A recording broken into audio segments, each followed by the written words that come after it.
আসসালামু আলাইকুম। সাব্বির সলভ একাডেমির পক্ষ থেকে আপনাদের সকলকে স্বাগতম। তো ভাই আজকে আমরা শিখব সেন বংশ। সেন বংশে কয়জন রাজা ছিল তাদের নাম। দেখেন এখানে একটি টেকনিক লিখেছি, টেকনিকটি হলো সাহেবী বল। তো সাহেবী বল ধারা মূলত আমরা কি বুঝি, দেখেন এখানে আমরা পিছন থেকে শুরু করি।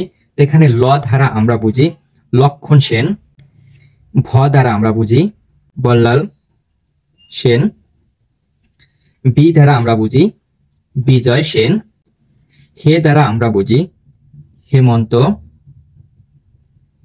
হেমন্ত সেন, সা দ্বারা আমরা বুঝি সামন্ত সেন। তো ভাইয়া এখানে আমরা মনে রাখবো উপর থেকে নিচে। তো ভাইয়া এখানে উপরে যারা রয়েছে তারা হলো প্রথম, যেমন সেন বংশের প্রথম রাজা হলো লক্ষণ সেন এবং শেষে, তাই প্রথম থেকে আমরা শেষে তীর চিহ্ন দিয়ে বুঝিয়েছি। তো ভাই আজকে ভিডিওটি এ পর্যন্তই। যদি ভালো লেগে থাকে অবশ্যই আমার ইউটিউব চ্যানেলটি সাবস্ক্রাইব করে দিবেন।